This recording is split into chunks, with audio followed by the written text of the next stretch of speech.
Hello and welcome everyone to the Movement Made Better podcast. We got Coach Ray with us today. So we just got back from Vegas, IDA. It was a blast, huh? It was a good time, man. First convention back since COVID. Yeah. It's been, since 2019? Yeah, 2019 was the last. That's a long time.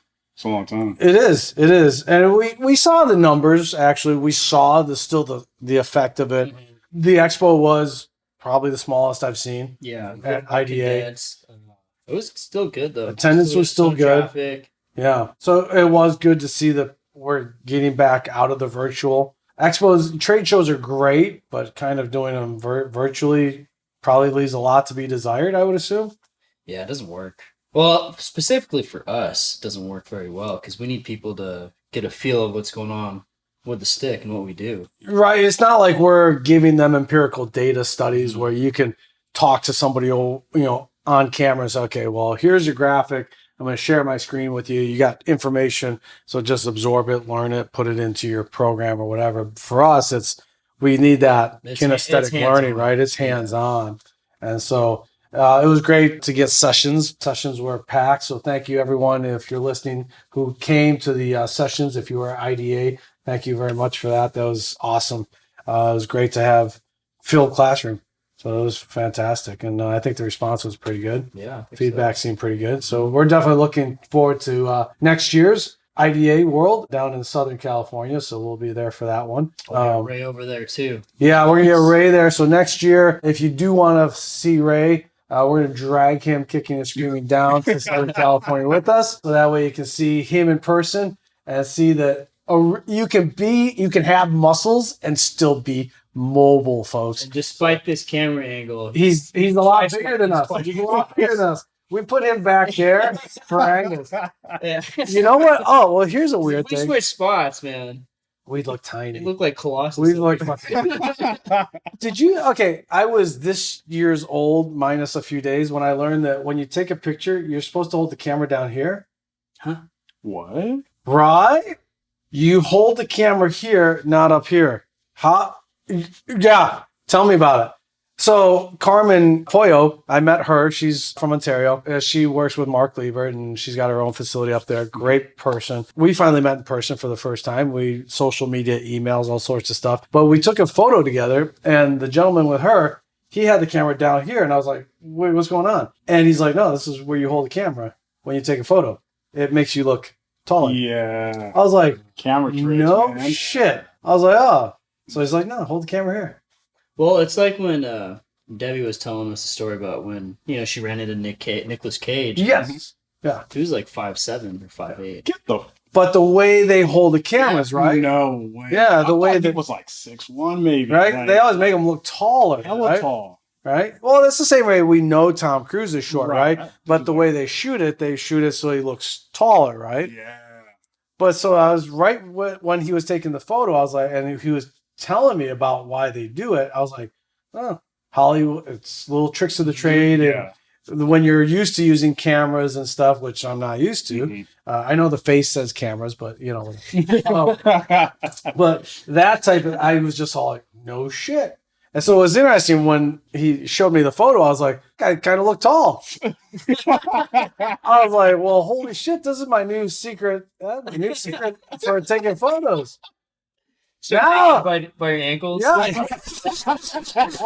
So now when people see me, they can be like, you are ridiculously short. I thought you were like 6 foot tall. I know. So yeah, I thought that was pretty crazy. That's wild. Yeah. I didn't know that. So just a little shit, not even industry stuff right there. That's just that little thing that I learned this past week. I was like, I'm going to use the hell out of that. Oh, hell yeah. Because that has a ton of carryover. I was like, all right, great. So yeah, you set the camera down. So I guess even when you're shooting in video, have it more from a lower standpoint, because we're used to having the tripod up high. Yeah. But yeah, you bring the tripod down and have it shoot more up, and it'll make you look taller. And I was like, oh, well, fantastic. Well, now I'm going to have to start making sure I set my tripod down a little bit lower. Yeah. I'm just gonna set it way up high, man. Make you look tiny? Yeah, people meet me in person, like, damn, you're way taller than me. Yeah. Oh, that's right. You can do that too. You can do that, do the reverse, yeah. So we went and saw Mad Apple, the newest show in Vegas, the Cirque Du Soleil show. What were your impressions on that? It was phenomenal. It was so entertaining because it was a mixture of comedy, great music, and obviously feats of strength, feats of movement that there's very few people in the world that can do that stuff. And it was a pleasure to meet Danila, and her act is one of a kind because she's hanging by her hair, doing tricks. Yeah. I did see that picture. I love watching acrobats or quote unquote circus performers because a lot of what they do, when you really think about what we teach as an industry, not us specifically, but as an industry, a lot of what you see with Cirque du Soleil performers or circus performers really does contradict some of the information or a good amount of the content that our industry really spews out as law in many respects, right? Or very dogmatic. Yeah. And I think that's what I really appreciate about being able to watch performers of that nature. I remember watching the Cirque Du Soleil show like years ago when we went to Vegas, and I was actually like almost star-studded. Like it was kind of weird because like you don't see it often where people are like mobile. They have such a strong structure. It's actually really fascinating to think about how much training it requires to get there. But the fact that it can just do those feats of strength that people don't really think are necessarily feats of strength. Well, they're not just muscular; like they look different. Yes, right. It's almost like the superhero build. Yeah, like the handstand guy we saw. Oh, so the guy that they had doing handstands, he took his shirt off. Okay, and and literally he took his shirt off, and pretty much every woman in the audience went, oh, like the whole, like all oxygen got sucked out of the room at once, right? And Neal leans over to me and goes, oh, that's my body double. And I just start cracking up. I'm just laughing my ass off. I'm like, well played, sir, well played. But yeah, his physique was just boom. Yeah, it didn't look real. Yeah, it did look like an action figure physique. It did. Right? Yeah. Like just V-shaped, tapered waist. I mean, my God, talk about definition and just shredded. But doing handstands. Just bodyweight calisthenics. And how he makes it look so easy. But his lower appendage, it was interesting we were talking because his legs were skinny. Not that they weren't muscular probably, but they were just skinny. Because we're talking about you wouldn't want thick legs if you're a handstand artist, right? You can't have it. No. Yeah, you'd have way too much balance, too much weight down low, because once you're up in that handstand position, he's moving his legs around like arms in essence. So you wouldn't want the heavier, more mass down bottom. Well, and then you had the performance where the guy was basically doing kettlebell swings with the female partner, right? Yeah, and he was built like you, but probably even bigger. Yeah. I'd imagine he was like a massive person. Huge. And you think about how he's grabbing it and swinging it. It looked like a kettlebell swing, except he has to go into a deep spinal flexion. Oh yeah. He's holding her. He's not holding this nice kettlebell handle. He's either grabbing her wrists and arms or by the ankles, but he has to catch her in mid flip. And it was just, you're like, damn, it's insane, right? But think about and we preach neutral spine, go into the hinge nicely, but watching that contradicts, and yes, we're teaching that for a specific reason. We want clean form. I mean, we're dealing mostly with general population that we're trying to transition into this world, right? Or use this tool effectively and safely. And yes, he's got a superior skill set, so to speak, for sure. Yes. But to see what he does, you're like, shit. The spinal flexion, and think about how much load he's just taken, and he's got to stop. He's got to catch her mass and then her downward momentum coming down, and then he's got to go with it, but then stop it, and then boom, come out of the hole and bring her out of there. I mean, that's impressive shit. That's impressive as hell. Oh, it is. That level of strength is so hard to come by. But it's like you said, it's a skill. It's a skill. Very, very specific skill. Does everybody need it? No. But at the same time, you should be able to handle load in a little bit of a flexed or a little bit of an extended position and be able to hold strong. It's just that they train it in a much more extreme way, for lack of a better term. The elite of the elite. Yes. His legs were yoked though. Like his legs were thick. Oh yeah, it wasn't just upper body. Dude, his legs were thick. Yeah. Damn, those some legs right there. Damn.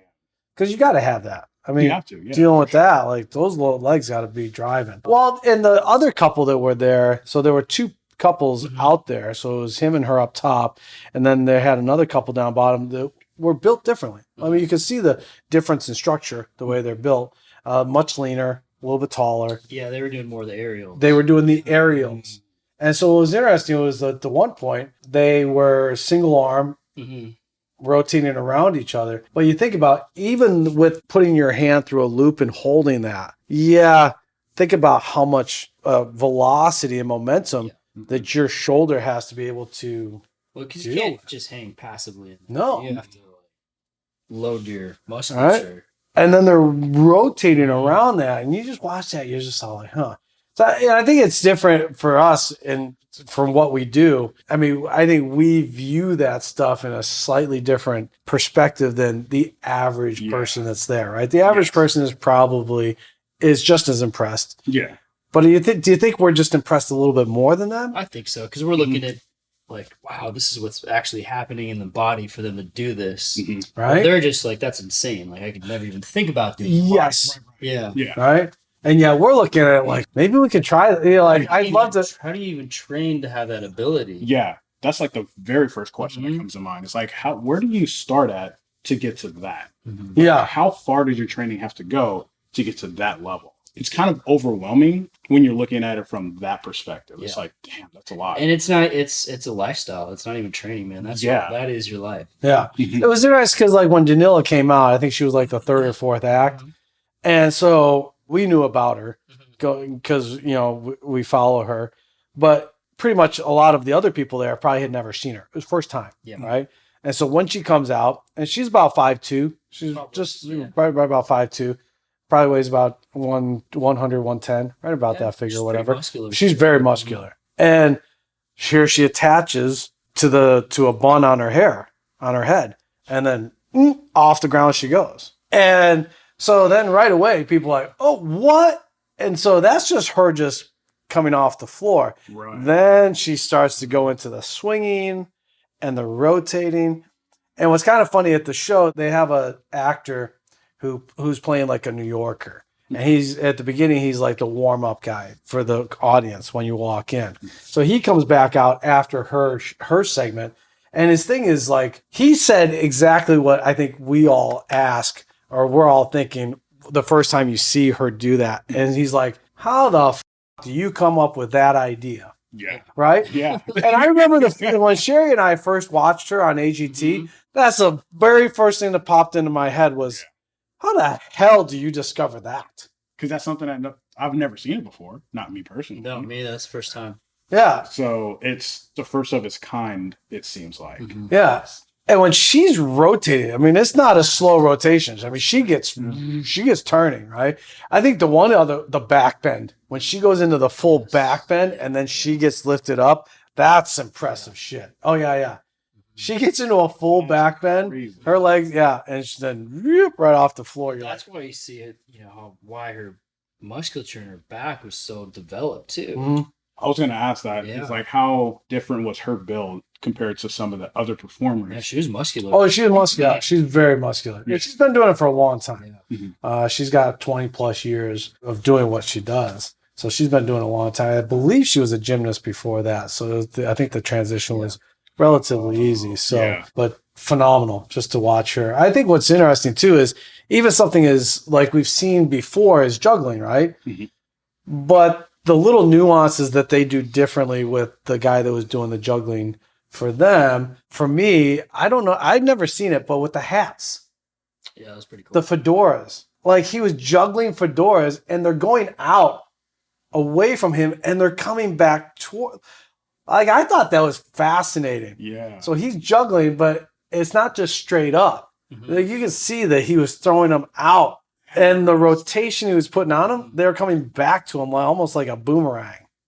That takes some precision, too. Oh, yeah. Precisely what they exactly throwing it the perfect way every single time. With the right spin, and he's just off. And then he's just juggling with it. I was like, that's impressive. What? Because we've seen the bowling pins and we've seen that stuff. But when they brought the hats out, I was like, oh, interesting. And then he starts, and he's changing angles. So that's why you can see, and like he's throwing them out there, like they're significantly far away from him, and they're just coming right back at him. I thought that That's to me, I impressive. was That's like, actually pretty oh cool. shit! I was like, that's pretty cool. But yeah, it was great. It's a great show, and like I said, I love watching that stuff because for us, it's that different perspective of saying, yeah, we teach a lot of stuff that maybe really limits people's perspective of what they could be capable of, not necessarily need to be capable of, but what is the potentiality there? What could they possibly do? You know, with the right skill set, with the proper amount of practice, I guess, too. Oh yeah. You know, of course, we know age is an issue too. sure. I mean, it's not something that you're going to pick up at 40 and excel at, right? Right. I mean, I'm sure there's probably that unique person that could. That's one in a very, Very few, right? Yeah. But I mean, if you're starting at a young enough age, and I think for them, it's just basically just us walking and talking, right? It's just second nature to them. I'd imagine all those performers have been doing it since, or doing something that's at least similar since they were kids. For sure. I feel like there's no way they haven't. Yeah. You know, Acrobatics or something like that. Yeah. So it was cool too because she met with us after the show, so that was cool. That was great. She spent some time. We did a little meet and greet, so that was good. So that was great to finally meet her in person. So that was cool too. Definitely, if you're in Vegas and you want to see a really good show, it is adult based, so you have to be 16 and over because the language is very New Yorkish, a little rough. So just be aware of that. You can't take your 10-year-old kid; they won't let him in. And even if they did, it'd be well. It's kind of like Billy Elliot was like a Broadway play when I had no idea. And then when Sherry and I went to go see Billy Elliot on Broadway, they start dropping F-bombs. And I'm like, holy shit. Oh, and there's no warning. Because there were kids in the I'm like sitting next to kids. It's a great musical. But like when we bought tickets, there was no this is language, mature audience language, because I'm telling you, there were 10-year-old kids, there were younger kids. And I looked at Sherry, I was like, did you have any idea? Because the movie Billy Elliot is vastly different than the musical. I mean, not in that, I should say in that respect. In that regard. Yeah. Because I'd seen the movie and I was just all like, ooh, this is different. I thought it was great. Yeah. But not if I was a parent and I brought my 10-year-old kid, I might have been like a little like, whoa, hey now. Yeah. That might have been a little different, right? Right. So yeah, but no, that was definitely well worth it. And for me, it was the best Cirque du Soleil show I've seen. Yeah, same with me, man. I've only been to 2 others. Well, I think the comedy element was great. I think that was fantastic. Okay. I mean, the one guy did shadow puppets, for God's sakes. Wait, what? Dude, so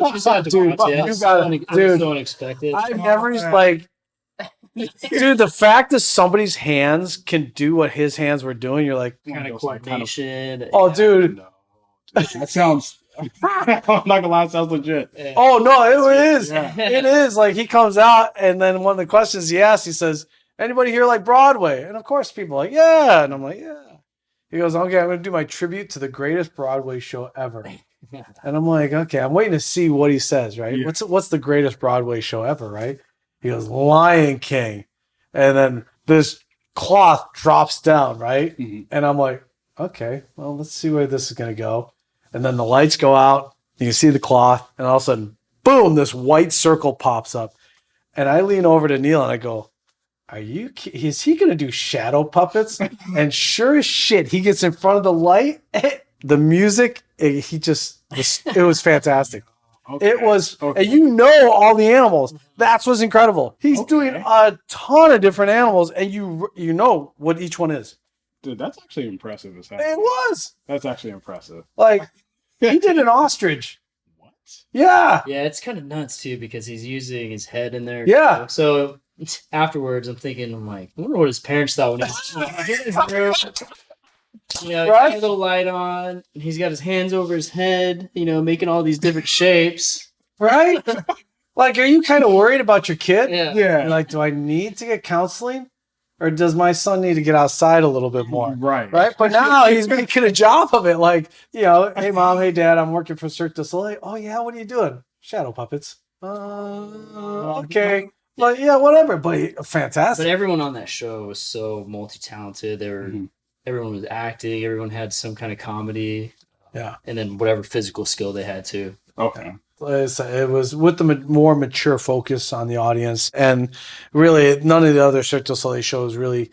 Some of them have because they have clowns and stuff, so they do give you that little comedic relief. But this one was much more comedic in many regards. So it was fantastic. But yeah, we definitely enjoyed that. And so I know you got coming around. You got your competition coming up this weekend. Actually, Yeah. you getting? I'm ready. I'm ready for it. Are you ready for it? But I'm like, not gonna lie, I'm at that point of the process, and I don't know if y'all ever experienced this, but like when you're preparing for something and you've done it for X amount of time, as you get closer to to that competition or that event, you're just like, all right, I'm ready to kind of just get in and get it done.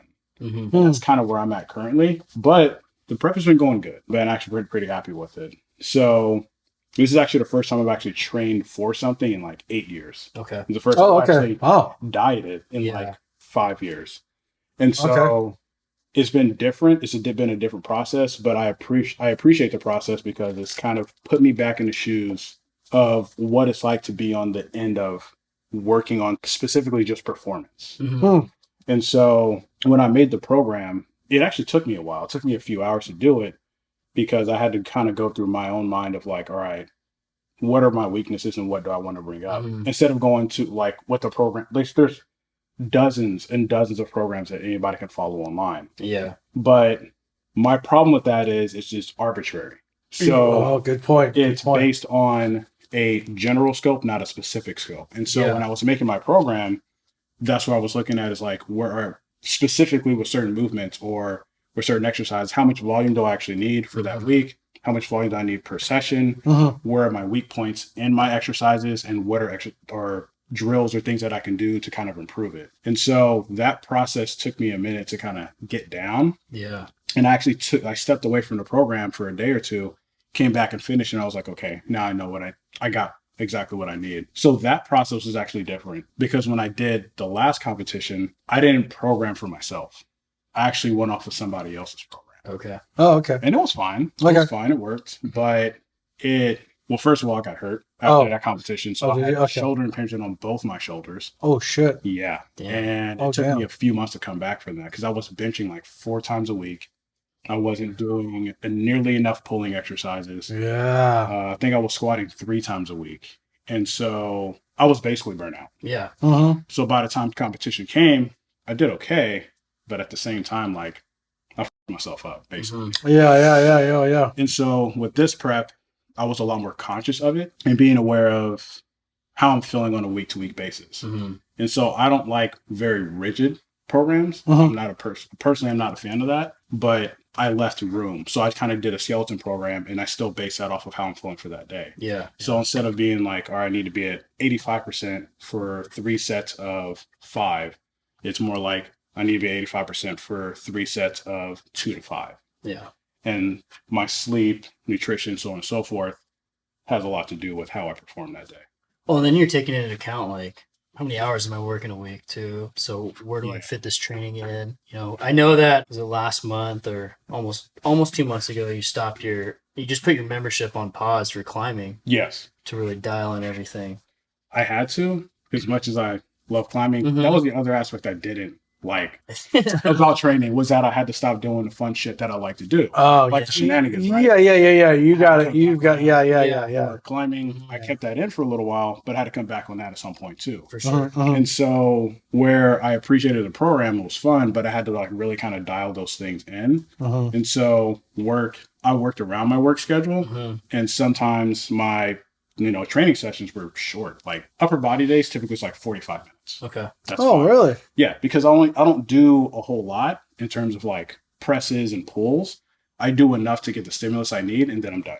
Yeah. And even with my deadlift day or my hinge specific day, I would deadlift and I would do like 2 or 3 exercises. So I actually didn't spend 2 hours working out. The time I was quote unquote training was about an hour, 15 hour and a half. Okay. But that was including my warm up and my cool down. Okay. Not the actual like physical training part itself. Yeah. So I kind of learned to maximize my time a whole lot more than I already usually do. Yeah. With the training because I wasn't doing anything aimlessly. How many hours would you train per session in your for the previous event? Shit, 2.5 to 3. Oh wow. Yeah. That's a massive difference. Huge difference. And I think that's where I know that's where I got the, at the time I didn't know. Well, yeah, because you were younger. Well, it's 8+ years ago. Yeah. So it's I mean, education wise and understanding wise, you're way ahead of the program now. Yeah, very, very different. So I basically allotted roughly 6 hours per week, no more than 6 hours per week in total to training. And so I had and that's it. And my program was also different because I only did 4 days mandatory. Okay. So there were a lot of weeks I only worked out 4 days. Oh, okay. And some weeks, the 5th day was just a little extra bench practice, and that was it. So the way I programmed was I looked at it specifically, how can I give myself enough stimulus to kind of work on peaking without burning out? Yeah. And so I didn't feel at any part of the training I was actually burning out. It just felt like I was doing just enough. So now, if you arbitrarily, when you're looking at other people's programs, that they're either selling or they're giving out to people that want to do this stuff competitively, do you think across the board that there's just too much volume? I think being sometimes, dictated? yes. And I think sometimes there's also not enough. So okay. There's a little bit of mix of both. Okay. Oftentimes there is too much volume in the sense of, I'll see sometimes in a program like do 6 sets of doubles. Like, I don't think that's necessary at any percentage, realistically.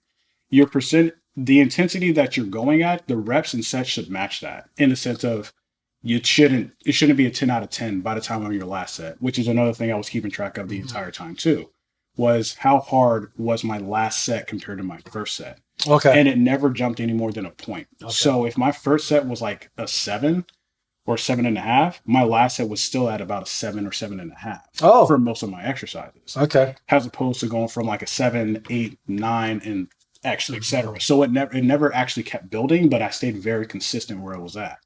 The only time I actually found that it was too much was actually specifically around my sleep. If I didn't sleep that much, I was still able to hit those reps and sets, but the RPE didn't really jump. Even still. So I think with a lot of programming, maybe they don't look at that aspect, or they'll have it in, but people don't even know how to keep track of that. If you tell somebody like, oh, what's your rate of perceived exertion? They don't really know how to answer that question, nor do they know how to internalize that enough or have enough self-awareness to go, okay, was this actually a 7 out of 10, or was this actually more like a 9 out of 10? And so that requires a lot of self-awareness per set and per week to a degree. Well, I think there was overwhelmingly that's still that thought process of go full board a little too much, too often, a little bit times, because instead of understanding what you're really trying to work up to, I think a lot of people just kind of bury themselves before they should. Absolutely. In that training process. Yeah, and you don't want to peak on week 10. Blow your nervous system, and then it takes you 3 weeks to recover from that. Yes. And that really comes down to too is people not getting in their ego.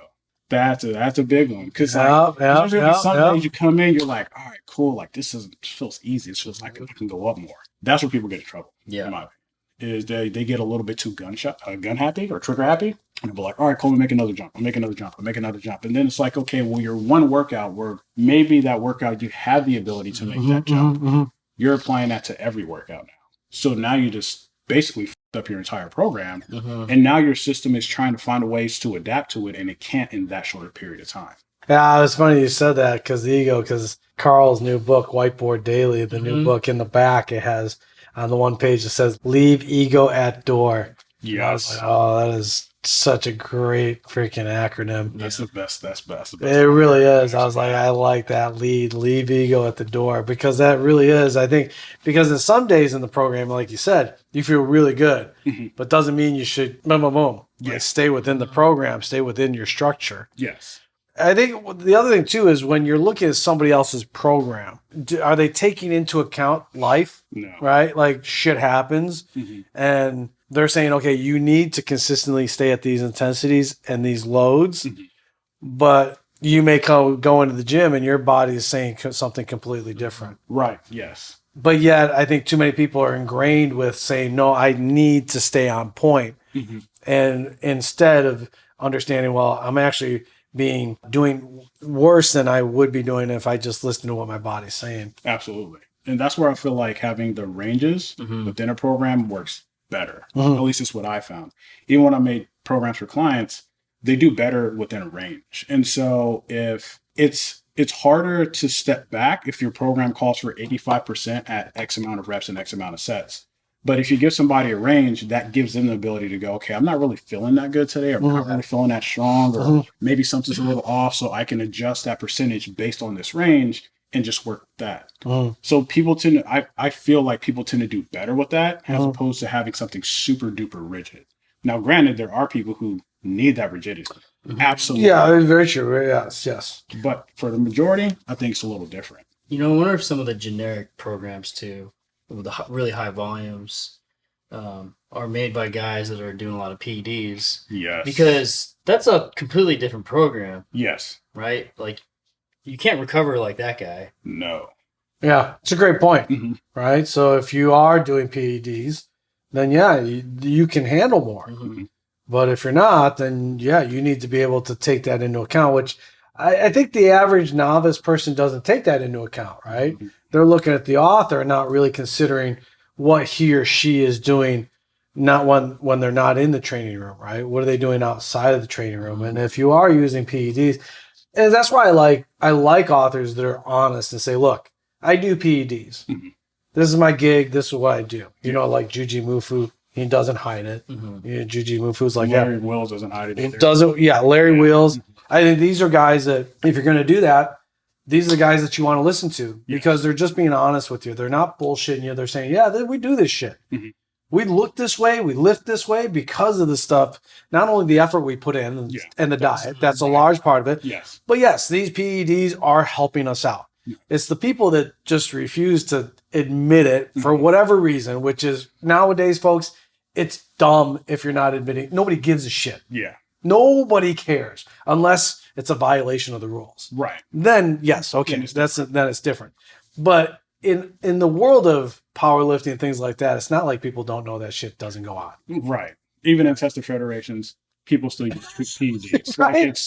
Because they just can't catch the shit. Like even on so with the competition that I'm going to for that federation, they only test 10% of lifters, and you're randomly picked. Oh shit. Okay. So with that, you can have a competition of there's typically roughly anywhere between 40 to 70 people in a competition. Yeah. How big it is. Yeah. If you got 5 people that get tested, What is so it? what? There's Yeah. another like 55 people that aren't tested that could be using performance enhancers. Yeah. And so when I did my competition, I knew that there were people that were doing performance enhancers at the time. So I was like, it's fine. Like, I don't really care. That's your business. Yeah. But in that sense, that's where it's just like people need to be honest about like, yeah, I'm using this and this is the results it gets me. This is why I'm able to perform at the level that I'm at, or at least part of the reason. Yeah. Yeah. Because I think if you're going to be selling programming or giving suggestions or advice on programming, that's got to be upfront. If you're doing it, you got to let people know, look, this is what I do, and my programming is based off of the ability to recover at a much quicker rate than somebody that's not on it. Yeah, absolutely. And most people they're not gonna say it though. They're not gonna be honest about it. No. Yeah. Because at a certain level, when you're using all that stuff, you don't have to have great programming.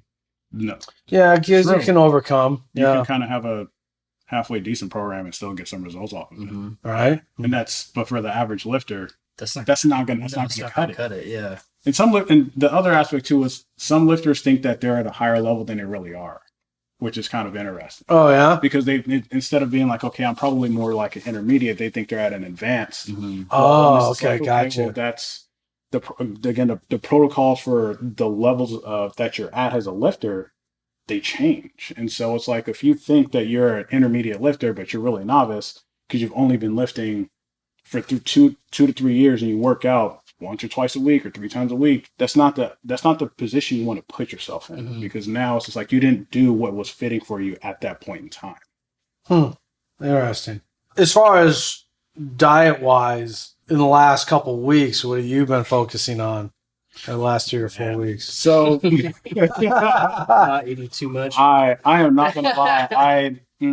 I hate tracking food. I Yeah. absolutely Yeah. I hate that shit. Yeah. With passion. But I have been doing it. So Okay. my nutrition is always still protein centric. Yeah. So typically I get about 300 grams of protein a day. Holy So Holy shit. I get, so like a basic I layout. had that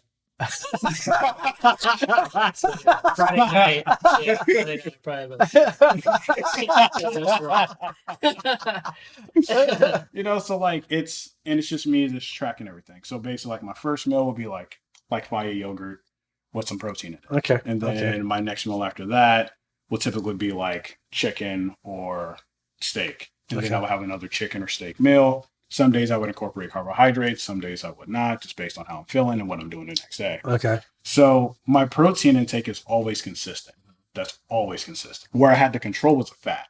So my macronutrient makeup was different than what I'm used to based on my intuitive eating. Because I do intuitive eating. And I can maintain my body perfectly fine. I'm in tune. Mm-hmm. But my caloric intake was also slightly lower than I typically do. So on an average day, I'll have like 32 to 3,300 calories. Okay. Actually, no, it was actually kind of significantly lower, more towards the end. My caloric intake was now at about 2,700. Okay. But my protein is still high. Now I'm just controlling the fats and the carbohydrates a little bit more. So, for example, my protein makes up about roughly 50% of my calories. Oh. Okay. Yeah. My fats, roughly about 40. Then protein or carbohydrates are 10. Some days that changes a little bit more, where my fats are more like 20% of my calories and my carbohydrates are at 30. It really just depends. The hardest part for me was actually kind of controlling it a little bit more on the weekends, because I actually I stopped sweets. So no more cookies. I haven't had cookies in like. It's hard when you have cookie business. Oh my God. You got a cookie business, isn't it? Let me tell you. Shit. They're making it, but you can't eat it. Oh man, I wanted to so bad. I was like, I can just have a cookie and it's like, it's fine. I can track that shit. And well, drug dealers aren't supposed to have their. Yeah, you don't. Right. Don't touch don't use your own products, bro. Man, it was tough. It was a little tough at first. Yeah. But the cravings that I did get were so minute and they were super fast. I'd be like, damn, I want a cookie. Nah, I'm good. Yeah. Oh, It was like it would just die off really quick. But controlling what I eat, how much I eat, tracking my shit, and then also I literally planned what I was going to eat the night before, so I know exactly where I'm at. So I was really strategic about like, okay, if I have this and this and this and this, okay, where am I at? I need to add something or I need to take something away. So I was a little obsessive about it. Okay. Unfortunately, I didn't enjoy it. I don't enjoy it. But at the same time, it kind of taught me like it's cool to kind of dial things back, dial into something just short term and kind of work with that. Yeah. So I was actually aggressive for the past 5 weeks in terms of like monitoring my weight. Shows you the dedication that it takes to be a full-time athlete too. Yes. Right. I think it's easy to like work out and eat whatever the hell you want. Most people do that anyway. Yeah. That's general population. That's what they're doing. Emotionally, mentally, they work out so they don't feel guilty about eating. I mean, I think that's the driving factor. You know, people want to work out because they want to look good, but I think a lot of people work out so they don't feel so guilty about eating that cookie or having that ice cream or drinking the 5 margaritas and 6 beers, right? Yeah. So I think it's that trade-off. Yeah, absolutely. And so like that's what I mean. Like the process. I appreciate the process because it put me back in. Actually, it put me in the client's shoes. Is the way I see it. It put me in the client's shoes, not being the coach. So me being my own client, I was on it. But like I also know that my dedication is probably a little bit higher than the average person to a degree because I was working towards something specifically. Yeah. But if I wasn't, I wouldn't do it. Honestly, like I don't care. Like I'm just gonna eat how I usually eat. I can still maintain my body mass and whatever the case is, and it's fine. But I think that aspect of when you're training for something or you're putting effort and time in towards a particular event, that's when people tend to dial things in a little bit more. Yeah, I mean, if you're gonna do it, you're gonna go all in. Yeah. Right.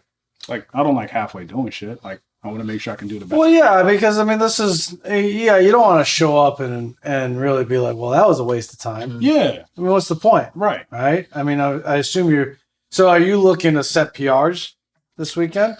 I mean, I think I could set a squat PR. I'm hoping to. Oh, what do you, okay. Well, I'm then the hoping- question is, what is that? I'm hoping I can get 615. Nice. If I can get 615 on my squat, Mm-hmm.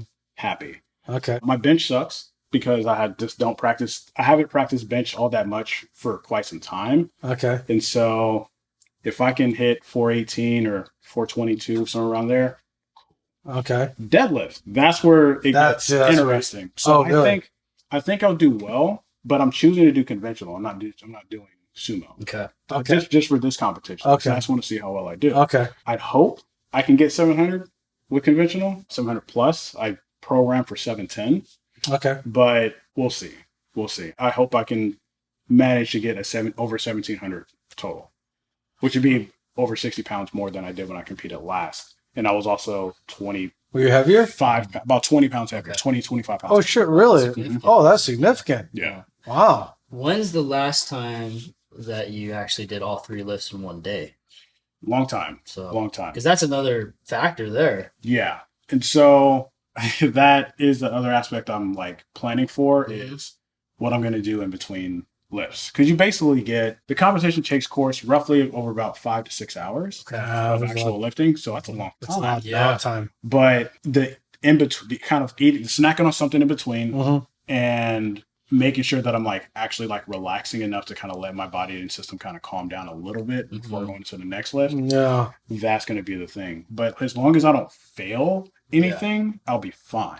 If I fail my squat, more than likely I'm probably going to have a rougher time going throughout the competition. Hmm. But if I stay slightly reserved, if anything, I'll probably be a little bit more reserved on my bench press. Mm-hmm. Then I think I'll be fine to perform and do well overall. Yeah, because if there's one lift out of 3 that you can kind of sacrifice, bench is it, because the deadlift and the squat have just those tissue lines are good. You don't want They to don't overtax. Yeah. Right. So Once that's you're done, you're done. Yeah. right. Yeah. If you fail on the squat, then the deadlift is not going to go very well. Yeah. So that's a big thing. You fell on bench, you'll be okay. You'll recover. It'll be fine. Yeah. Is there a specific order that they have you do it? I mean, I've never been to a powerlifting meet. So it's squat, bench, and dead. If you're doing a full meet. Okay. So squat first, bench, then deadlift. Okay. Got it. And so you get your 3 attempts. Mhm. And it depends on, then you might go fast depending on how many lifters are in your flight. Yeah. So that's the other aspect I'm hoping doesn't kind of trip me up. Yeah. Because I saw how many competitors there are. Oh, so how going in, how many you have. Yeah. So Okay. there's I believe about 55 competitors going to that competition. Okay. But there's more women than men in this competition. Oh, wow. And there's only 3 other people in my weight class that I'm going to Okay. be competing in. Okay. But a lot of the other lifters are in a lower upper weight classes. So I don't know where I'm going to end up being in terms of like relative numbers because they try to keep all the lifters in the bracket of what they Yeah. yeah. Yeah. Gotcha. Interesting. And they're only using one stage. No. No. So they'll typically go with 2. Oh, okay. 2 Cool. different Okay. platforms sometimes. Okay. I know with this one, I believe it's two monoliths. Okay. So it's going to be 2 the monoliths, the bench, and then the deadlift platform. Okay. Yeah. Well, fantastic. Sweet, man. I'm excited. Yeah, I'm looking forward to hearing your results. Yeah, man. Yeah. I'll make sure to get some videos. Are you wearing the suit, the bodysuit, and the? I mean, I'm a unequipped lifter, so it's just a singlet. see, and that's another facet of going in these power events Mhm. is that aspect, Yes. because the suit. If for people that don't know, those suits help Hard. a lot. To give I mean, a lot. like a lot. If you guys want to have like a little bit of context, if you're wearing a suit and you're doing it properly, you can add anywhere between like 50 to like 150 pounds on whatever lift you're doing. Yes, they help If a not, lot. even more. How hard is it to put that suit Oh, on? You need other people. You need other people to put it on. Like you can't. you Nobody can't, yeah. puts the shit on Nope. or takes it off by No. themselves. Yeah. They have to have like people assisting. Dang. And I've seen people get in a suit and have people step on them Yes, it's to work. pull Yeah. up. If you're helping somebody put a suit on, you're gonna work out. Yes. You are getting a fuck. Like- I mean, yeah, I know. I've seen. Yeah, you're like you've seen the person is like. Yeah. they're straining, Yeah. and it's like and it's tight. It's meant to be Oh, yeah. tight. Like, and if that's what I mean. Like, if you don't know how to use a suit, Yeah. you're not really going to get that much benefit out of it. But like the people who are really, really proficient at using that suit, those are the people that are Yeah. deadlifting 900 plus pounds, Yeah. or benching 800 plus, which is impressive regardless. So I think. Oh, it is. It is. Yeah. Even with the suit. Even with the suit, yeah. I mean, your ability to, and I think we lose focus on that sometimes is, we do see people do like a small range rep, right? Yeah. And people will knock it. In all honesty, I used to do that. Yeah. Because I was more that hardcore, like, no, you need the whole fucking lift. Yes. And so, I used to rip on people that would be like, they would do the mini rep. And I'd be like, what the fuck? That's not a fucking rep. Yeah. But I lost perspective on understanding that person still picked that weight up. Yeah. Yeah. Oh, yeah.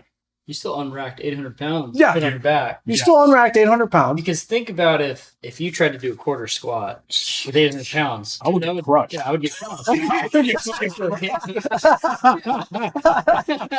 Like, that's some hard shit to do. It like, is. It's that perspective of like kind of understanding like what goes into it. It kind of changes how you view things a little bit. Mm-hmm. But it's still like, this is like someone's doing a block pull. Like, there's so many lifters now that are deadlifting like 900 plus. Like you got like Jamal Browner. Mm-hmm.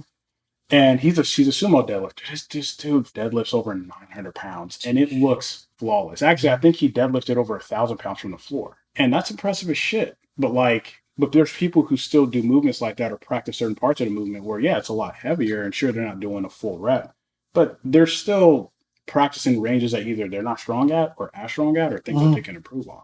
Yeah, still 1,000 pounds in your hand. Exactly. Yeah. I mean, you're still holding that. You're still picking it up off the floor. Yeah. I mean, you're in the 0.0000001% of the population Mm-hmm. that can even fathom even trying that. Yeah. Most people don't even know what 1,000 pound looks like on a bar, which it looks gnarly. Oh, dude, it's right. It is impressive to see that much weight on a bar. Looks like the bar's doing a bow and arrow. Yeah, and it is. It's impressive to see the flex of the bar. Yeah, because you see so much like oscillation for like explosive lifters. Yeah. You got to account for that, but like that flex and like they don't start the deadlift until basically they're about where their knees are. That's just how much flex is in the damn bar. Yeah, it is impressive. So ridiculous. It's kind of funny because the old Powerhouse gym logo was that, right? Yes. Yeah. And it's kind of funny because that's it was a brand, as a brand label, right? Mm-hmm. And it was very cartoony until you go to these events and you go, oh, there's some serious flex in those bars. Oh yeah. Like you're like, oh shit. And when they lift it up, like you see the boom, boom, boom, boom, Yeah. and you see the oscillation in the bar, and you're like, that's metal. Yes. That's steel. And that steel is going boom, boom, boom. It's so gnarly. It's crazy. It's so gnarly. Yeah. It's so gnarly. It is impressive shit. Yeah. So that 1,000 pounds, once you get to the top, man, that's turning into, I don't even know, because that flex, there's that little bit of down pull. Yeah. That's like even like that's why they have specific bars for like certain lifts. Like the squat bar, you can't. There's specifically a squat bar, so there is no flex, there is no oscillation because that oscillation. you don't want if you hit that. the bottom. Yeah. Oh fuck you! Yeah, it's over. it's What over. you do. You Yeah. need a stiff. Like need a you stiff want ass boom bar. solid. Yeah, that's very true. That's a great aspect. Yeah. And that's I think people that aren't into it, they don't understand the difference in the quality of the bar, Yes. the bar that you're using. And so I think most people when they see a barbell, they think a barbell's a barbell. Mhm. What's the difference? Yeah. But yeah, the tensile strength of each bar is different. Yes. And it's funny because you see even just the generic bar that you would buy in the store, or whatever online. It's still 1,500 pounds tested, right? Yes. How many people are ever going to come close to trying to Right. put 1,500 pounds on a bar, right? It's just not going to happen. If that does happen, I hope I'm alive to see that shit. Yeah, 1,500 pounds on a bar? Yeah, like that's crazy shit, Hell yeah. right? So because even the strongest people that we know, that's not even coming close. Mm. I remember the first time I saw what's his name try to bench press 1,000 plus Was it in Vegas. He tore his pec actually on the second lift. Shit, I can't not remember his Ryan name. Kennelly? You're talking about No, this is back in 07, 06, 07. I know exactly what you're talking about. The name escapes me. Yeah, but dude, I was there. I saw his left arm just kapoof. Scott Mendelson? Yeah, I think Yeah. he came out and he was successful on the first 1,000 pound, Jeez. and I'm like, dude, the guy is holding 1,000 pounds over his chest That's in a supine position. So he got that, and then he went to extend the record. And then I don't know if it was just because it was a little too much load, if it was just that precipice that he needed that was a little too much, or if it wasn't, or if it was just not enough time between lifts. Yeah. Right. Maybe it was too much time between lifts. Right. But yeah, the second one just boom, the arm. I was like, oh shit. I was like, oh damn. That's some terrifying shit, man. Like I could not imagine getting trapped into that much weight. Oh yeah. Especially in the bench press. Yeah. Like that. What's crazy is you got like 6 spotters. Yes. They got so many. And you better hope that everybody can actually lift that shit too. Right? That's the thing. So even when you're at that weight, it's like you said, you got to pick your spotters wisely. Yes. I mean, you're not picking Joe Geeky guy that can only struggling to pick up 200 pounds. Like you want a guy that's like a big, strong person. Yeah. That can react fast enough and carry that weight. And so, yeah, there's quite a few spotters on the stage. Yeah. Because the last thing you want is a spotter that can't hold up their end of the bargain. Yeah. So, well, good luck to you this weekend, man. I hope you kill it, bro. Like, I'm looking forward to hearing your reports back, man. Yeah. And so, are they going to video that stuff? Are they going to put it online? I don't know if they're going to put it online. Lan will be there, so she'll record it. Okay. Cool. Yeah, because I wonder nowadays, I mean, shit, sometimes I would think you would want to kind of stream these Some things. of them do. Yeah, right. Some of the bigger ones do. I mean, I'd pay $20 or whatever to stream that and see what's, it's been a while since I've gone to a powerlifting contest. It's been probably, I think the last one I went to was up at what's his name's place up in Mountain View. That's the one I did at Dan Green. Dan Green. I was at the Boss of Bosses. Oh, yeah. Okay. I think that was the first one. I think that might have been. Oh, shit, I may have seen you before I ever knew you then. Probably. Oh, yeah, because I think that was the one I was at. Oh, dude. Holy shit. Yeah, because I think that was the last one I went to was about, 7-8 years ago. So I think. So, holy shit. Time flies by, yeah. Time flies by, right? So, yeah. I probably saw him and went, what the f? That's a strong mother. And Ray saw you. And like, what's that short little dude doing here? So, well, thank you for coming on, man. And until next episode, be good to each other. Thank you for listening to our podcast. Be sure to hit that subscribe button. And whatever platform you're on, either Apple, iTunes, or Spotify, please, if you could leave a review, we'd appreciate that. If you have any questions that we can answer for you, be sure to leave those in the comments also. if you're looking for more information on our education, our products, please go to www.stickmobility.com. And also hit that subscribe button to that YouTube channel. And don't forget our live Instagram classes 3 times a week. If you want to join in, grab your sticks and hit that 45-minute class.